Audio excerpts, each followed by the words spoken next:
கதையோடு இணைந்திருப்பவர்களுக்கு வணக்கம். இன்னைக்கு நாம பஞ்சதந்திர கதைகளை பற்றி பார்க்க போகிறோம். பஞ்சதந்திர கதைகள் உருவான விதம். இந்த கதைகள் உருவான விதம் ரொம்ப சுவாரஸ்யமானது. இது வெறும் கதைகள் மட்டும் இல்லை, ஒரு மனிதன் வாழ்க்கையில் எப்படி விவேகத்தோடு நடந்துக்கணுன்றத கற்பிக்கிற நீதி சாஸ்திரம். பண்டைய காலத்தில் மகிழாரூபியம்ன்ற நகரத்தை அமரசக்தின்ற மன்னன் ஆண்டு வந்தார். அவர் ரொம்ப வீரமும் செல்வமும் கொண்டவர். ஆனால் அவருக்கு ஒரு பெரிய கவலை இருந்தது. அவரோட 3 மகன்களான வசுசக்தி, பத்ரசக்தி, அனந்தசக்தி அப்படின்ற 3 பேரும் படிப்பறிவு இல்லாதவங்களாகவும் மந்த புத்தி உள்ளவங்களாகவும் எதுலேயுமே அக்கறை இல்லாதவங்களாகவும் இருந்தாங்க. எனக்கு பின்னாடி இந்த நாட்டை ஆளப்போகிற இளவரசர்கள் இப்படி அறிவில்லாமல் இருக்காங்களேன்னு கவலைப்பட்ட மன்னன் தன்னோட அமைச்சர்களை அழைச்சார். என்னோட மகன்களுக்கு குறுகிய காலத்தில் அரசியல் அறிவையும் உலக அறிவையும் போதிக்க யாராவது உண்டா அப்படின்னு கேட்டார்.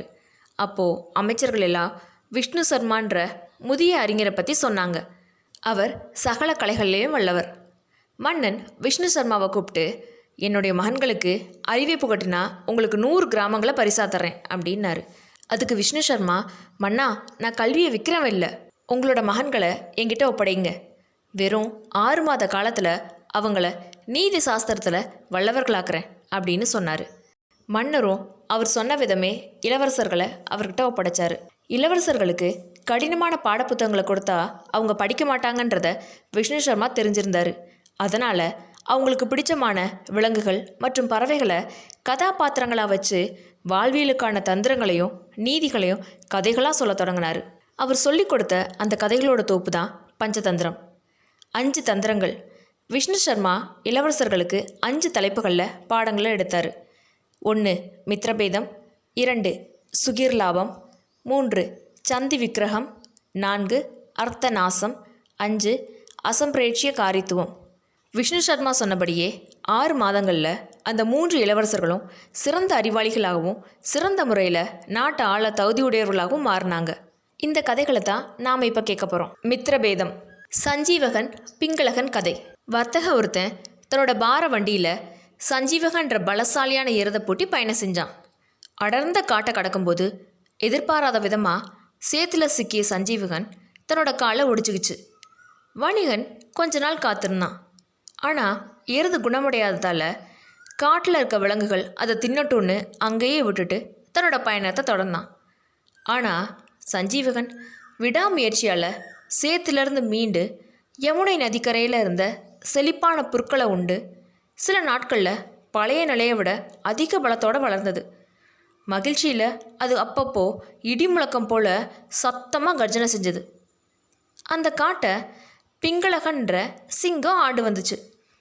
ஒரு நாள் தாகத்துக்காக தண்ணி குடிக்க ஆற்றுக்கு வந்த சிங்கம் எருதோட பயங்கரமான கர்ஜனையை கேட்டுச்சு. இந்த காட்டுக்குள்ளே நம்மளை விட பெரிய மிருகம் ஏதோ வந்திருக்குன்னு பயந்த சிங்கம் தன்னோட தாகத்தை கூட தீர்த்துக்காம குகைக்குள்ளே பதுங்குச்சு. சிங்கத்தோட அமைச்சர்களாக தமணகன், கரகடன்ற 2 நரிகள் இருந்துச்சு. சிங்கத்தோட பயத்தை மோப்பம் பிடிச்ச தமணகன் நேராக சத்தம் வந்த இடத்த நோக்கி போச்சு. அங்கே சஞ்சீவகன் நின்றுட்டு இருந்தது. நேராக சஞ்சீவகன்கிட்ட போய், நீ என்னோட அரசனை பார்க்கணுன்னு சொல்லி அதை சிங்கத்திட்ட கூட்டிகிட்டு வந்துச்சு. சஞ்சீவகனோட பணிவான குணத்தை பார்த்த பிங்களகன் பயம் நீங்கி அது கூட நட்பு கொண்டது. நாட்கள் போக போக சிங்கமும் எருதும் இணைப்பிரியாத நண்பர்களானாங்க. மாமிசம் சாப்பிட்ற சிங்கம் புல்லை சாப்பிட்ற எருது கூட தத்துவம் பேசிகிட்டு இருந்துச்சு. அதனால் சிங்கம் வேட்டையாடுறது நிறுத்துச்சு. இதோட விளைவாக சிங்கத்தோட மிச்சத்தையே உணவாக சாப்பிட்டுட்டு இருந்த நரிகளுக்கு பசி எடுக்க ஆரம்பிச்சிருச்சு. தமணகன் தன்னோட பசியை தீர்க்கவும் அதிகாரத்தை தக்க வைக்கவும் 2 பேரையும் பிரிக்க சூழ்ச்சி செஞ்சிச்சு. தமணகன் முதல்ல சிங்கத்திட்ட போய், அரசே, இந்த எருது உங்களோட பலவீனத்தை தெரிஞ்சுட்டு உங்களை கொன்னுட்டு தானே அரசனாக திட்டமிடுது. அது நாளைக்கு உங்களை பார்க்கும்போது கொம்புகளை தூக்கிட்டு வரும்.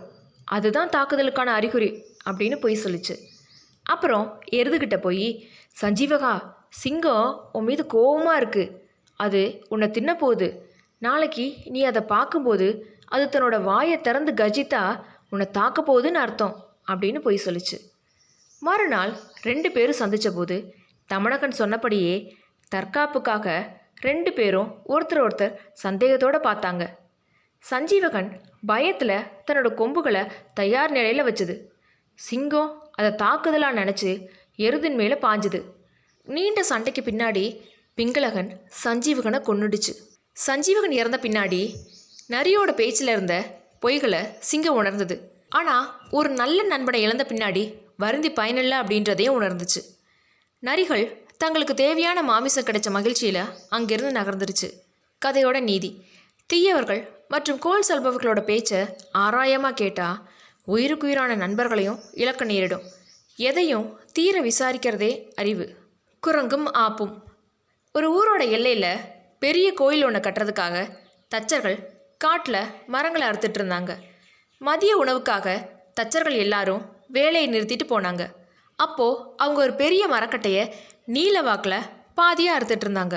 மரம் திரும்ப மூடிக்காமல் இருக்கிறதுக்காக அதோட பிளவுக்கு இடையில ஒரு பெரிய மர ஆப்பை அடித்து வச்சுருந்தாங்க. தச்சர்கள் போன பின்னாடி அங்கிருந்த மரங்களுக்கு பக்கத்தில் ஒரு குரங்கு கூட்டம் வந்தது. அதில் ஒரு குரங்கு ரொம்ப துருதுருப்பாகவும் எதுலேயும் தேவையில்லாத ஆர்வம் காட்டுறதாகவும் இருந்தது. மற்ற குரங்குகள் பழங்களை சாப்பிட்டுட்டு விளையாடிட்டு இருக்க இந்த குரங்கு மட்டும் தச்சர்கள் வேலை செஞ்ச இடத்துக்கு வந்தது. அந்த குரங்கு பாதியாக அறுக்கப்பட்ட மரக்கட்டையின் மீது ஏறி உட்கார்ந்தது. அந்த மரத்தோட பிளவுக்கு இடையில ஏன் இந்த ஆப்பு இருக்குது அப்படின்ற சந்தேகம் அதுக்கு வந்தது. இதை உருவி பார்த்தா என்ன அப்படின்னு அதுக்கு தோணுச்சு. குரங்கு தன்னோட 2 காலையும் மரத்தோட பிளவுக்கு இடையில தொங்க விட்டு உட்கார்ந்தது. தன்னோட பலம் கொண்ட வரையிலும் அந்த ஆப்பை அசைச்சு பிடுங்குச்சு. ஆப்பு மரத்திலிருந்து வெளியே வந்த அடுத்த நொடி விலகி இருந்த மரத்தோட 2 பக்கங்களும் பயங்கர வேகத்தோட ஒன்றா மூடிச்சு. நடுவில் சிக்கியிருந்த குரங்கோட கால்களும் உடலும் நசுங்கி அந்த குரங்கு அந்த இடத்துலையே இறந்துருச்சு. கதையோட நீதி: தனக்கு சம்பந்தமில்லாத காரியத்திலையும் தெரியாத வேலையிலும் தலையிடுறது உயிருக்கே ஆபத்தாக முடியும். துறவியும் திருடனும். ஒரு ஊரில் தேவசர்மான்ற ஒரு துறவி இருந்தார். அவர் ரொம்ப புகழ்பெற்றவர். மக்கள் அவருக்கு பல காணிக்கைகளை கொடுப்பாங்க. தங்கிட்ட சேர்ற பொற்காசுகள் மற்றும் விலையுயர்ந்த பொருட்களை ஒரு பட்டு துணியில் மூட்டையாக கட்டி அதை எப்போதுமே தன்னோட அணைப்பிலேயே வச்சுருப்பார். யார்கிட்டையும் அந்த பையை ஒப்படைக்கவே மாட்டார். தூங்கும்போது கூட அதை தன்னோட உடலோட சேர்த்தபடியே வச்சுருப்பார். அந்த ஊரில் இருந்த ஒரு திருடன் துறவிக்கிட்ட இருக்கிற பெரிய செல்வத்தை பார்த்து எப்படியாவது அதை திருடணும் அப்படின்னு முடிவு செஞ்சான். ஆனால் துறவி அந்த பையை ஒரு நிமிஷம் கூட கீழே வைக்காததால் அவர்கிட்ட நேரடியாக திருடுறது கடினம் அப்படின்றதையும் உணர்ந்தான். அதனால் அவன் ஒரு சூழ்ச்சி செஞ்சான். திருடன் துறவிக்கிட்ட போய் பணிவாக விழுந்து வணங்கினான். சுவாமி, இந்த உலக வாழ்க்கை எனக்கு வெறுத்துருச்சு. எனக்கு ஞானம் பெறணும். உங்களையே என் குருவாக ஏற்றுக்கிறேன். என்ன உங்களோட சீடனாக ஏற்றுக்கங்க அப்படின்னு வேஷம் போட்டான். அவனோட பணிவான பேச்சை கேட்டு துறவி அவனை சீடனாக ஏற்றுக்கிட்டாரு. பல நாட்கள் அந்த திருடன் துறவிக்கு ரொம்ப சிறப்பான முறையில் பணிவிட செஞ்சான். அவர் குளிக்கும்போது ஆடைகளை சரியாக வைக்கிறது, உணவளிக்கிறது அப்படின்னு ரொம்ப உண்மையாக நடக்கிறவன் போலவே நடித்தான். நாட்கள் போக போக துறவிக்கு அவன் மீது அதிக நம்பிக்கை ஏற்பட்டுருச்சு. ஒரு முறை துறவி ஒரு வெளியூருக்கு போக வேண்டியிருந்தது. திருடனும் அவர் கூட போனான். வழியில் ஒரு புண்ணிய நதி தென்பட்டுச்சு. துறவி அதில் நீராடணும்னு விரும்பினார். ஆனால் தன்னோட உயிராக கருதுகிற அந்த பொற்காசு பையை ஆற்றுக்குள்ளே எடுத்துகிட்டு போக முடியாது. அப்போது அவர் தன்னோட சீடனை முழுமையாக நம்பி, இந்த காசு பையை பத்திரமா பார்த்துக்க, நான் குளிச்சுட்டு வர்றேன் அப்படின்னு சொல்லிட்டு அவன்கிட்ட ஒப்படைச்சாரு. துறவி ஆற்றுக்குள்ளே இறங்கி நீராடிட்டு இருந்தார். கரையில் இருந்த திருடன் தான் இத்தனை நாட்களாக காத்திருந்த வாய்ப்பு கிடைச்சிட்டு தான் உணர்ந்தான். துறவி தண்ணிக்குள்ளே மூழ்கி எந்திரிக்கிற நேரத்துக்குள்ளே அந்த பணப்பையோட அங்கிருந்து மின்னல் வேகத்தில் தப்பி ஓடிட்டான். துறவி கரையேறி வந்து பார்த்தபோது சீடனையும் காணலை, தன்னோட வாழ்நாள் சேமிப்பான பணத்தையும் காணலை. தான் ஒரு திருடனை நம்பி ஏமாந்துட்டதை உணர்ந்து துறவி ரொம்ப கவலைப்பட்டார். கதையோட நீதி: ஒருவரை பற்றி முழுசாக தெரியாமல் வெறும் வெளித்தோற்றத்தையும் நடிப்பையும் பார்த்து யார்கிட்டையும் மிக முக்கியமான பொறுப்புகளை ஒப்படைக்கக்கூடாது. காகமும் பாம்பும். ஒரு பெரிய ஆலமரத்தில் ஒரு காகமும் அதோட மனைவியும் கூடு கட்டி மகிழ்ச்சியாக வாழ்ந்து வந்துச்சு. அந்த மரத்துக்கு அடியில் இருந்த ஒரு பெரிய பொந்தில் ஒரு பொல்லாத கருநாகமும் வாழ்ந்து வந்துச்சு. ஒவ்வொரு முறையும் பெண் காகம் முட்டையிட்டு குஞ்சுகள் பொரிக்கும் போதெல்லாம் காகங்கள் வெளியே சென்றிருக்கும் சமயம் பார்த்து அந்த பாம்பு மேலே ஏறி வந்து குஞ்சுகளை சாப்பிட்டுடும். அதனால் காகங்கள் ரொம்ப சோகத்தில் இருந்துச்சு. தன்னோட குஞ்சுகளை காப்பாற்ற பாம்பை கொல்லணும்னு காகம் முடிவு பண்ணுச்சு. ஆனால் பாம்பு கூட போராடுற அளவுக்கு தனக்கு பலம் இல்லை அப்படின்றதையும் உணர்ந்தது.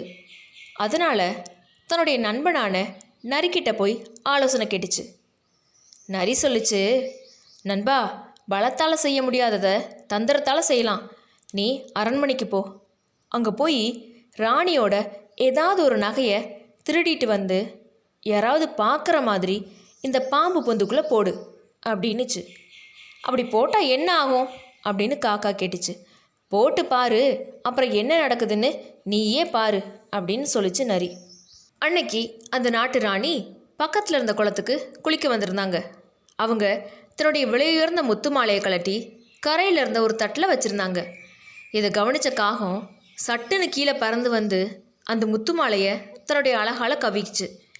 அரண்மனை காவலர்கள் காகத்தை துரத்திக்கிட்டே ஓடி வந்தாங்க. காகம் நேராக தான் வசிக்கிற ஆலமரத்துக்கு பறந்து போச்சு. காவலர்கள் பார்த்துட்டு இருக்கும்போதே அந்த முத்து மாலையை பாம்பு இருக்கிற பொந்துக்குள்ளே போட்டுட்டு பறந்து போய் மறைஞ்சிக்குச்சு. காவலர்கள் பொந்துக்குள்ளே இருந்த மாலையை எடுக்க முயற்சி செஞ்சாங்க. அப்போது உள்ளிருந்த பாம்பு சினங்கொண்டு சீறிட்டு வெளியே வந்துச்சு. அதை பார்த்து பயந்த காவலர்கள் தங்களை காத்துக்கிறதுக்காக தங்கள் கையில் இருந்த ஈட்டியால் அந்த பாம்பை குத்தி கொன்னாங்க. அப்புறம் மாலையை எடுத்துகிட்டு போய் அரசிக்கிட்ட கொடுத்தாங்க. பாம்பு இறந்ததை பார்த்த காகங்கள்லாம் அதுக்கு பின்னாடி அந்த மரத்தில் பயம் இல்லாமல் நிம்மதியாக வாழ்ந்துச்சு. கதையோட நீதி: அறிவாற்றலும் தந்திரமும் இருந்தால் தன்னை விட பலம் வாய்ந்த எதிரியையும் எளிதாக வீழ்த்திடலாம். நாரையும் நண்டுகளும். ஒரு பெரிய ஏரியில் ஒரு நாரை வாழ்ந்து வந்துச்சு. அதுக்கு வயது அதிகமாயிட்டதால் முன்பு போல் வேகமாக பறந்து மீன்களை வேட்டையாட முடியல. பசியால் வாடிய அந்த நாரை கஷ்டப்படாமல் மீன்களை பிடிக்க ஒரு தந்திரம் செஞ்சுது. நாரை ஏரிக்கரையில் ரொம்ப சோகமாக கண்ணீரோடு உட்காந்துருந்தது. அதை பார்த்த ஒரு நண்டு அதுக்கிட்ட போய், நாரையாரே, ஏன் இன்னைக்கு மீனை பிடிக்காம இவ்வளவு சோகமாக இருக்கீங்க அப்படின்னு கேட்டுச்சு. நாரை தந்திரமாக பதில் சொல்லிச்சு. நண்பனே, ஒரு ஜோசியம் சொன்னதை கேட்டு நான் ரொம்ப வருத்தத்தோடு இருக்கேன். இன்னும் கொஞ்ச நாட்களில் இந்த பகுதியில் மழையே பெய்யாதான். இந்த ஏரி முழுவதுமாக வற்றிடுமா. இதில் இருக்க மீன், நண்டு என எல்லாமே இறந்துருமா. அதை நினைக்கும் போது எனக்கு அழுகையே வருது அப்படின்னுச்சு. இந்த செய்தியை கேட்ட ஏரியிலிருந்த மீன் அப்புறம் நண்டு இதெல்லாம் பயத்தில் நடுங்குச்சு. அது நாரைக்கிட்ட, எங்களை காப்பாற்ற வழி இல்லையா அப்படின்னு கெஞ்சிச்சு. நாரை சொல்லிச்சு, இங்கிருந்து கொஞ்சம் தொலைவில் ஒரு பெரிய குளம் இருக்குது. அதில் எப்போவுமே தண்ணீர் வற்றாது. நீங்கள் சம்மதிச்சா நான் ஒவ்வொருத்தராக என் அழகில் தூக்கி அங்கே கொண்டு போய் விடுறேன். மீன்களெல்லாம் நாரையை நம்புச்சு. நாரை ஒவ்வொரு நாளும் சில மீன்களை தன்னோட அழகில் கவ்விட்டு பறந்து போச்சு. ஆனால் அது வேறு குளத்துக்கு போகவே இல்லை. பக்கத்தில் இருந்த ஒரு பாறை மீது உட்கார்ந்து அந்த மீன்களை தின்னு தீத்துச்சு. பாறை முழுவதுமே மீனோட முட்களாக குவிஞ்சு கிடந்தது. பல நாட்கள் கழித்து அந்த நண்டு நாரைக்கிட்ட சொல்லிச்சு, எல்லாத்தையும் கூட்டிகிட்டு போயிட்டீங்க, என்னையும் அந்த புது குளத்துக்கு கூட்டிகிட்டு போங்க அப்படின்னுச்சு. நாரையும் சரி, இன்றைக்கி ஒரு மாற்றம் இருக்கட்டும் அப்படின்னு நண்டை தூக்கிட்டு பறந்துச்சு. பாறைக்கு பக்கத்தில் போன போது அங்கே மீனோட முட்கள் குவிஞ்சு கிடக்கிறத பார்த்த நண்டுக்கு உண்மை புரிஞ்சிருச்சு. இந்த நாரை மீன்களை காப்பாற்றலை, ஏமாற்றி தின்னு இருக்கு. இப்போது நம்மையே தின்ன போகுது அப்படின்னு தெரிஞ்சுக்கிச்சு. நாரை பாறையில் உட்கார முயன்ற போது நண்டு தன்னோட கூர்மையான கொடுக்கால நாரையோட கழுத்தை இறுக்கமாக பிடிச்சிச்சு. நாரை மூச்சு விட முடியாமல் துடிச்சுது. நண்டு தன்னோட பலத்தை உபயோகித்து நாரையோட கழுத்தை துண்டிச்சிச்சு. வஞ்சக நாரை அங்கேயே விழுந்து இறந்துச்சு. அதுக்கு பின்னாடி நண்டு தட்டு தடுமாறி மீண்டும் தன்னுடைய பழைய ஏரிக்கே போய் மற்ற மீன்கள்கிட்ட எல்லாம் நாரையோட சூழ்ச்சியை சொல்லிச்சு. கதையோட நீதி: மற்றவங்கள ஏமாற்றி பிழைக்க நினைக்கிறவங்க ஒரு நாள் தங்களோட சூழ்ச்சியால் தாங்களே அழிஞ்சு போவாங்க. பேன் மற்றும் மூட்டைப்பூச்சி. ஒரு அரசனோட அந்தப்புறத்தில் இருந்த ரொம்ப மென்மையான படுக்கையில் மந்த விசர்பின்ற ஒரு பேன் வாழ்ந்து வந்துச்சு. அது ரொம்ப புத்திசாலி. அரசன் ஆழ்ந்த உறக்கத்தில் இருக்கும்போது மட்டும் யாருக்கும் தெரியாமல் மெதுவாக அவனோட ரத்தத்தை குடிச்சிட்டு மீண்டும் படுக்கையோட மூளைக்கு போய் மறைஞ்சிடும்.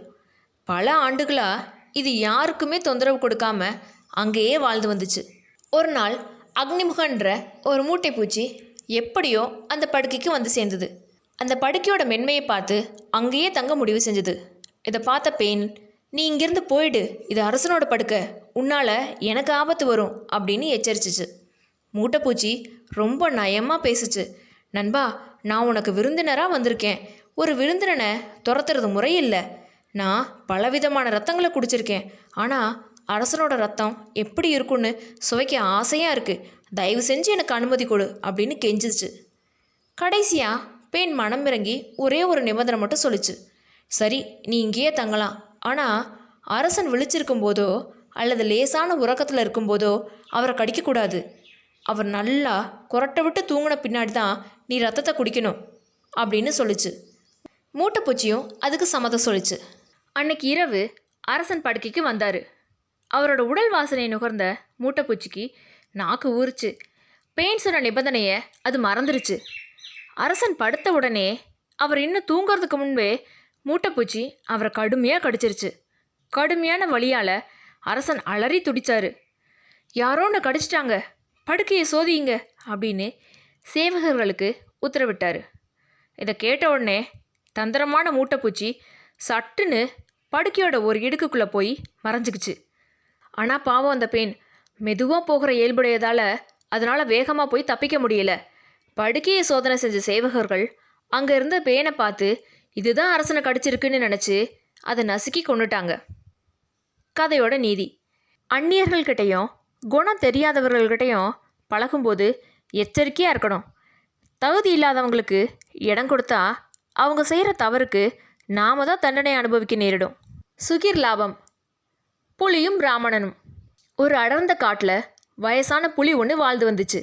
அதுக்கு வயசு அதிகமாயிட்டதால் முன்ன போல் ஓடி பிடிச்சி வேட்டையாட முடியல. அதனால் தந்திரமாக பேசி கரையில் இருக்கிறவங்கள ஏமாற்றி தின்ன முடிவு செஞ்சிச்சு. அது ஒரு குளக்கரையில் உட்காந்துட்டு கையில் ஒரு தங்க காப்பை வச்சுக்கிட்டு ஒரு துறவியை போல பாசாங்கு செஞ்சிச்சு. அந்த வழியாக ஒரு ஏழை பிராமணன் நடந்து வந்தார். குளக்கரையில் புலி உட்கார்ந்துருக்கிறத பார்த்து அவர் பயந்து நடுங்கினார். அப்போது புலி ரொம்ப சாந்தமான குரலில் அவரை கூப்பிட்டுச்சு. பிராமணரே, பயப்படாதீங்க.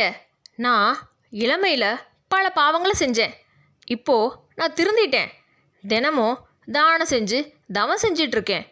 என்கிட்ட இருக்க இந்த தங்க காப்பை யாருக்காவது தானமாக கொடுக்கணும்னு காத்துட்ருக்கேன். நீங்கள் தகுதியுள்ளவராக தெரியுறீங்க, இதை வந்து வாங்கிக்கங்க அப்படின்னு சொல்லிச்சு. பிராமணர் கேட்டார், நீ ஒரு கொடிய விலங்கு, உன்னை நான் எப்படி நம்புறது? நான் பக்கத்தில் வந்தால் நீ என்னை கொன்னுடுவியே அப்படின்னு. அதுக்கு புலி தந்திரமாக சொல்லிச்சு, ஐயா, நான் இப்போது பற்கள் விழுந்த நகங்கள்லாம் தேஞ்ச கிழவன். என்னால் எப்படி வேட்டையாட முடியும்? நான் தர்மம் செய்யணும்னு ஆசைப்பட்றேன். சந்தேகம் இருந்தால் இந்த குளத்தில் நீராடி தூய்மையாயிட்டு வந்து இந்த காப்பை வாங்கிக்கங்க அப்படின்னு சொல்லிச்சு. புலியோட ஆசை வார்த்தைகள்லையும் கையில் இருந்த தங்கத்தோட மினுமினுப்புலையும் மயங்கிய பிராமணன் தன்னுடைய அறிவை இழந்து பேராசப்பட்டார். புலி சொன்னதை நம்பி குளத்துக்குள்ளே இறங்கினார்.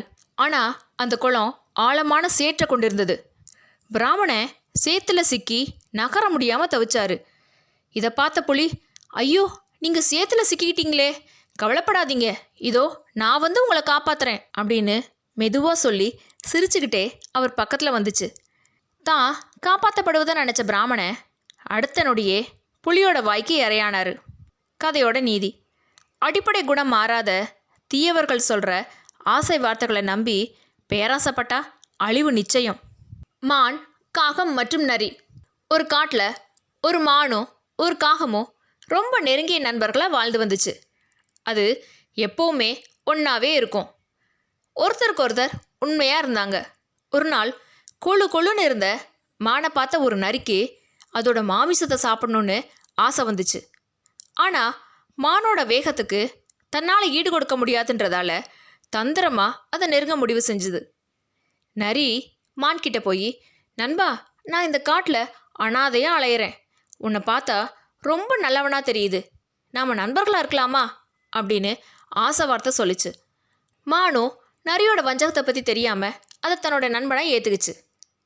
மான் நரியோட வருவதை பார்த்த காகம், நண்பா, முன்பின் தெரியாதவங்க கிட்ட இவ்வளவு சீக்கிரம் நட்பு வச்சுக்காத, நரி ரொம்ப தந்திரமானது அப்படின்னு எச்சரிக்கை செஞ்சுது.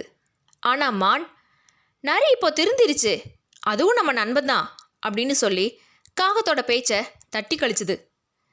நரி ஒரு நாள் மான்கிட்ட, நண்பா, அங்கே ஒரு வயல் இருக்கு, அங்கே பயிர்கள் ரொம்ப பசுமையாக இருக்கும், வா உனக்கு காட்டுறேன் அப்படின்னு கூட்டிகிட்டு போச்சு. மானும் தினமும் அங்கே போய் பயிர்களை மேய்ஞ்சிட்டு வந்தது. இதை கவனித்த விவசாயி மானை பிடிக்க அந்த வயலில் ஒரு வலையை விரித்து வச்சுருந்தாரு.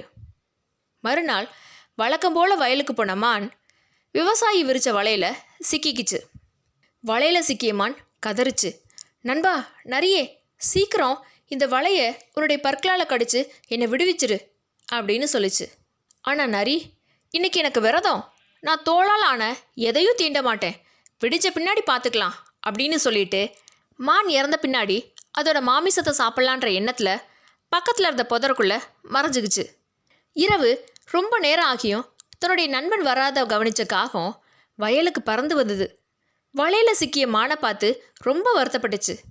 காகம் ஒரு தந்திரம் சொல்லிச்சு, விவசாயி வர்றப்போ நீ மூச்சை பிடிச்சிட்டு இறந்தது போல கடை, நான் உன்னோட கண்கள் பக்கத்தில் உட்காந்துட்டு கொத்துறது போல பாசாங்கு செய்கிறேன். விவசாயி நீ இறந்துட்டேன்னு நினச்சி வலையை எடுக்கும்போது நான் கான்னு கத்துறேன், அப்போது நீ எழுந்து ஓடிடு அப்படின்னு சொல்லிச்சு. மறுநாள் விவசாயி வந்தான். மான் இறந்து கிடக்கிறதா நினச்சி வலையை எடுத்தான். காகம் சத்தம் கொடுத்த உடனே மான் மின்னல் வேகத்தில் எழுந்து ஓடிச்சு. ஏமாற்றமடைஞ்ச விவசாயி தன்னோட கையில் இருந்த தடியை மான் மீது வீசினான். ஆனால் அது தப்பிச்சு ஓடிய மான் மேலே படாமல் புதருக்குள்ளே ஒளிஞ்சிருந்த நரி மேலே பட்டு நரி அங்கேயே இறந்து போச்சு. கதையோட நீதி, புதியவங்கக்கிட்ட பழகும்போதும் நம்ம அதிகமாக புகழ்கிறவங்கள்ட்ட பழகும்போதும் ரொம்ப எச்சரிக்கை தேவை. ஆபத்து காலத்தில் உதவுற நண்பனே உண்மையான நண்பன். கழுகும் பூனையும். ஒரு பெரிய ஆற்றங்கரையில் ஒரு பிரம்மாண்டமான இலுப்ப மரம் இருந்தது. அந்த மரத்தோட பொந்து ஒன்றில் சரத்கவன்ற வயதான கழுகு ஒன்று வாழ்ந்து வந்துச்சு. அதுக்கு வயது முதிர்வுனால கண்கள் சரியாக தெரியாது, நகங்களும் தேஞ்சு போயிருந்தது. அந்த மரத்தில் வாழ்ந்த மற்ற பறவைகள் தங்களுக்கு கிடைக்கிற உணவில் கொஞ்சம் கொடுத்து அந்த கழுகை காப்பாற்றிட்டு வந்துச்சு. பதிலுக்கு அந்த கழுகு பறவைகள்லாம் வெளியே போகும்போது அதுகளோட குஞ்சுகளை பாதுகாத்துட்டு வந்தது. ஒரு நாள் தீர்க்கரணன் அப்படின்ற ஒரு தந்திரமான பூனை அந்த மரத்துக்கு வந்தது. அங்கிருந்த பறவை குஞ்சுகளை தின்னணுன்றது அதோட திட்டம். பூனையை பார்த்த பறவை குஞ்சுகள் பயந்து சத்தம் போட்டுச்சு. சத்தம் கேட்டு விழிச்சுக்கிட்ட கழுகு யாரங்க அப்படின்னு அதட்டுச்சு. பூனை பயந்தது போல நடிச்சு, ஐயா நான் ஒரு பூனை, ஆனால் இப்போது நான் மாமிசம் சாப்பிட்றத விட்டுட்டு கங்கை கரையில் தவம் செஞ்சிட்ருக்கேன், உங்களை போன்ற ஞானிகள்கிட்ட அறநெறிகளை கற்றுக்கிறதுக்காக இங்கே வந்திருக்கேன் அப்படின்னு ரொம்ப வினயமாக பேசிச்சு. கழுகு சொல்லிச்சு, பூனைகளுக்கு பறவைகள் தான் உணவு, நீ இங்கே இருந்தா நான் உன்னை கொன்னுடுவேன், உடனே கிளம்பு அப்படின்னு. பூனை நயமாக பதில் சொல்லிச்சு, ஐயா நான் சாஸ்திரங்களை படித்து மாமிசம் சாப்பிட்றதே விட்டுட்டேன், ஒரு விருந்தினரை துரத்துறது முறையில்லை, என் பேச்சில் உண்மை இல்லாட்டா நீங்கள் என்னை தண்டிக்கலாம் அப்படின்னு சொல்லி கழுகோட நம்பிக்கையை பெற்றுச்சு. கழுகு அந்த பூனையை நம்பி தன்னோட பொந்துலேயே தங்க அனுமதிச்சுது. பூனை தினமும் கழுகுக்கு தெரியாமல் மெதுவாக மரத்து மேலே ஏறி போய் ஒவ்வொரு பறவை குஞ்சா பிடிச்சி வந்து கழுகோட பொந்துக்குள்ளேயே வச்சு சாப்பிட்டுச்சு. கழுகுக்கு தன்னோட பொந்துக்குள்ளே எலும்புகள் கிடக்கிறதே தெரியல. தங்களோட குஞ்சுகள் காணாமல் போனதை பார்த்த பறவைகள்லாம் மரத்தை சுற்றி தேடினாங்க. அப்போது கழுகோட பொந்துக்குள்ளே குஞ்சுகளோட எலும்புகள் அப்புறம் இறகுகள்லாம் இருக்கிறத பார்த்துச்சுங்க. இந்த கழுகு தான் நம்மளுடைய குஞ்சுகளெல்லாம் சாப்பிட்ருச்சுன்னு தப்பாக நினச்ச பறவைகள் எல்லாம் சேர்ந்து வயதான அந்த கழுகை கொத்தி தள்ளி கொன்னுடுச்சுங்க. தந்திரமான பூனை நிலைமை மோசமானதை உணர்ந்து முன்னதாகவே அங்கிருந்து தப்பிச்சு ஓடிடுச்சு. கதையோட நீதி, குணம் அப்புறம் குளம் தெரியாத ஒருத்தருக்கு தேவையில்லாத முறையில் அடைக்கலம் கொடுத்தா அது நமக்கே ஆபத்தாக முடிஞ்சிடும். பேரொளிக்கு அஞ்சிய நரி. ஒரு காட்டில் கோமாயு அப்படின்ற ஒரு நரி வாழ்ந்துட்டு இருந்தது. ரொம்ப நாளாக அதுக்கு சரியான உணவு கிடைக்கல. பசியால் வாடின அந்த நரி உணவை தேடி காடு முழுதும் அலைஞ்சு திரிஞ்சுது. கடைசியாக ஒரு பழைய போர்க்களம் இருந்த பகுதிக்கு வந்துச்சு. அந்த போர்க்களம் மக்கள் நடமாட்டம் இல்லாத ஒரு பாழடைஞ்ச இடமா இருந்தது. அங்கே ஒரு பெரிய போர் முரசு இருந்துச்சு. பலமான காற்று வீசும்போதெல்லாம் அந்த முரசோட பக்கத்தில் இருந்த காஞ்ச மரத்தோட கிளைகள் காற்றோட வேகத்தில் முரசு மீது வந்து மோதிச்சு. அதனால் டும் டும்னு பயங்கரமான ஒரு சத்தம் எழுந்துச்சு. திடீர்னு அந்த பேரொலியை கேட்ட நரி பயந்துருச்சு. ஐயோ, இது என்ன இவ்வளோ பெரிய சத்தம்? இந்த காட்டுக்குள்ள ஏதோ ஒரு பெரிய உருவம் கொண்ட விசித்திர மிருகம் வந்திருக்கு போல இருக்கே. அதோட சத்தமே இவ்வளோ பயங்கரமாக இருந்தா அதோட பலம் எப்படி இருக்கும்? இங்கேருந்து ஓடுறதே நல்லது அப்படின்னு நினச்சி பயந்து ஓட தொடங்குச்சு. கொஞ்சம் தூரம் ஓடின பின்னாடி நரி யோசிச்சுது, ஆபத்து என்னன்னே தெரியாமல் பயந்து ஓடுறது ஒரு வீரனுக்கு அழகில்லை. அந்த சத்தம் முதல்ல எங்கேருந்து வருதுன்னு பார்ப்போம் அப்படின்னு முடிவு செஞ்சு மெதுவாக தட்டு தடுமாறி திரும்ப அந்த முரசு இருந்த இடத்துக்கு வந்துச்சு. நரி ஒரு புதருக்கு பின்னால் மறைஞ்சு நின்று கவனிச்சுது. அப்போது ஒரு பலமான காற்று வீசிச்சு. மரக்கில முரசு மீது பட்டுச்சு. அதே சத்தம் திரும்ப கேட்டுச்சு. இதை பார்த்த நரிக்கு சிரிப்பு வந்துருச்சு. ஓ, இது வெறும் மரக்கில ஒரு தோளாலான பெட்டியில் மோதிர சத்தம் தானா? இதை கேட்டு தான் நான் இவ்வளோ நேரம் பயந்தேனா அப்படின்னு நினச்சிது. அதே சமயம் நரிக்கு ஒரு பேராசை வந்துச்சு. இந்த முரசோட சத்தம் இவ்வளோ பலமாக இருக்குன்னா அதுக்குள்ள நிறைய மாமிசமோ கொழுப்பும் இருக்கணும் அப்படின்னு நினச்சிது. ரொம்ப சிரமப்பட்டு அந்த முரசோட கடினமான தோலை தன்னுடைய கூர்மையான பற்களால் கடிச்சு கிழிச்சுது. ஆனால் உள்ளே பார்த்தபோது வெறும் காற்று நிரம்பிய வெறுமையான பெட்டியாக தான் இருந்தது. கதையோட நீதி: வெறும் சத்தத்தை வச்சு பயப்படக்கூடாது. அதே போல் ஆராயாமல் எதையும் பெரிய விஷயமா நினச்சி ஆசைப்படவும் கூடாது. அறிவால் உண்மையை உணர்றது தான் சிறந்தது. வலிமை இழந்த எலி. முன்பொரு காலத்தில் ஒரு மடத்தில் சூடாகர்ணன்ற துறவி வாழ்ந்து வந்தார். அதே மடத்தில் கிரண்யகன்ற எலியும் வாழ்ந்து வந்துச்சு. அந்த துறவி தினமும் தான் பிச்சை எடுத்து வர்ற உணவை ஒரு பாத்திரத்தில் போட்டு எலிக்கு எட்டாதபடி ஒரு உயரமான இடத்துல மாட்டி வச்சிருப்பாரு. ஆனால் ஹிரண்யகன் சாதாரண எலி இல்லை. அது ஒரு பெரிய வீரனை போல ரொம்ப உயரமான இடத்துக்கு ஒரே தாவலாக குதிச்சு அந்த பாத்திரத்தில் இருக்க உணவை சாப்பிட்டுடும். துறவி எவ்வளோ முயற்சி செஞ்சாலும் அந்த எலியிட்டேருந்து உணவை காப்பாற்றவே முடியல. ஒரு நாள் சூடாகர்ணனை பார்க்கறதுக்காக வீணாகர்ணன்ற இன்னொரு துறவி வந்தார். சூடாகர்ணன் தன்னோட கையில் ஒரு குச்சியை வச்சுட்டு எப்பவும் தரையில் தட்டிகிட்டே இருக்கிறத பார்த்து, ஏன் இப்படி செய்கிற அப்படின்னு கேட்டார். அதுக்கு அவர், இந்த எலி நான் எவ்வளோ உயரத்தில் வச்சாலும் குதிச்சு உணவை சாப்பிட்டுடுது, அதை விரட்டவே இப்படி செய்கிறேன் அப்படின்னாரு. அதை கேட்ட வீணாகர்ணன் சொன்னார், ஒரு எலி இவ்வளோ உயரத்துக்கு தாவுதுன்னா அதுக்கு பின்னால் ஏதோ ஒரு ரகசியம் இருக்குது. அதோட இருப்பிடத்தில் நிச்சயம் ஏதோ ஒரு பெரிய சக்தி இருக்குது. அதுதான் அதுக்கு இவ்வளவு துணிவையும் பலத்தையும் தருது அப்படின்னாரு. அன்னைக்கு இரவு எலி இல்லாத சமயம் பார்த்து 2 துறவிகளும் சேர்ந்து எலியோட வலையை தோண்டினாங்க. அங்கே அவங்க கண்ட காட்சி அவங்கள ரொம்ப வியப்பில் ஆழ்த்துச்சு. அந்த எலி தன்னோட வலைக்குள்ள பல ஆண்டுகளாக சேர்த்து வச்சிருந்த பெரிய பொற்காசுகள் அப்புறம் ரத்தனங்கள் அங்கே இருந்துச்சு. அந்த செல்வத்து மேலே உட்காந்து உறங்குறதால தான் அந்த எலிக்கு அவ்வளோ மிடுக்கும் அபாரமான குதிக்கிற சக்தியும் கிடைச்சதுன்றத அவங்க உணர்ந்தாங்க. துறவிகள் அந்த செல்வத்தை அப்படியே எடுத்துகிட்டு போயிட்டாங்க. கொஞ்ச நேரம் கழித்து அங்கே வந்த எலி தன்னுடைய செல்வம் எல்லாமே களவு போனதை பார்த்து அதிர்ச்சி அடைஞ்சது. மறுநாள் பசியோட திரும்ப உணவை திருட முயற்சி செஞ்சது. ஆனால் முன்பு போல் அதனால் உயரத்துக்கு தாவ முடியலை. அதோட மன உறுதி குறைஞ்சிருச்சு. அதோட உடலோட வேகம் குறைஞ்சிருச்சு. செல்வம் போன உடனே அதோட கர்வம் அழிஞ்சு அதோட வலிமையும் சேர்ந்து போயிடுச்சு. தன்னோட இனம் மற்றும் பிற விலங்குகளால் தான் மதிக்கப்பட மாட்டோன்றதை உணர்ந்த அந்த எலி வீட்டை விட்டு வெளியேறி காட்டுக்கு போய் மற்ற விலங்குகளோட நட்பு வச்சுக்கிச்சு. கதையோட நீதி: ஒருவனோட பலம், செல்வாக்கு அப்புறம் தன்னம்பிக்கை அவன் வச்சிருக்கிற ஆதாரங்களை பொறுத்தது தான். அது எல்லாமே நீங்கும்போது இயல்பாகவே அவனோட வலிமையும் குறைஞ்சிரும். வேடன், மான், பன்றி மற்றும் நரி. ஒரு காட்டில் ஒரு வேடன் வேட்டையாட போனான். அவன் ஒரு மானை பார்த்து அம்பு எய்தி கொன்னான். அந்த மானை தூக்கிட்டு வரும்போது ஒரு பெரிய காட்டுப்பன்னி அவனுக்கு எதிரே வந்தது. வேடன் தன்னோட அம்பு ஒன்றை எடுத்து அந்த காட்டுப்பன்னி மேலே எய்தான். அம்புப்பட்ட கோபத்தில் அந்த பன்றி பாய்ந்து வந்து வேடனோட வயிற்றை தன்னோட கொம்புகளால் கிழிச்சுது. வேடன் அங்கேயே விழுந்து இறந்துட்டான். அடிபட்ட அந்த பன்றியும் கொஞ்ச நேரத்தில் அங்கேயே உயிர் விட்டுருச்சு. அதே சமயம் வேடன் எய்த அம்பால ஒரு பாம்பு அங்கே அடிபட்டு இறந்து கிடந்தது.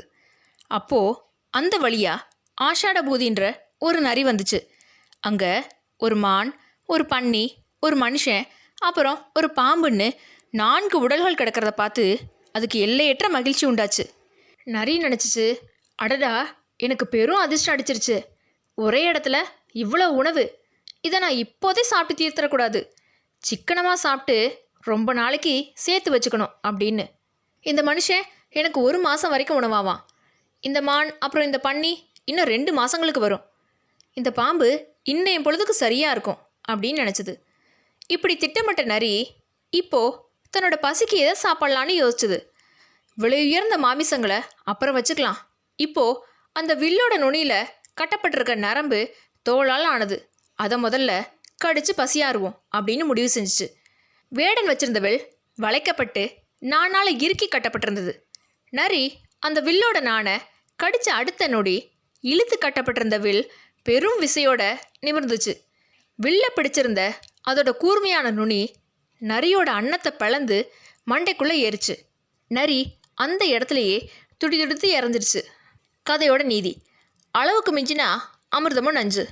பேராசையோட எதையுமே அளவுக்கு அதிகமாக சேமிக்க நினைக்கிறவங்க அனுபவிக்க கொடுத்து வைக்காம நரியை போல தங்களுடைய வாழ்வை இழப்பாங்க. இந்த கதைகள் உங்களுக்கு பிடிச்சிருந்ததுன்னா லைக் பண்ணுங்கள். உங்களுடைய கருத்துக்களை கமெண்ட்டில் சொல்லுங்கள். இந்த கதைகளோட தொடர்ச்சியை அடுத்த பகுதியில் பார்க்கலாம். நன்றி.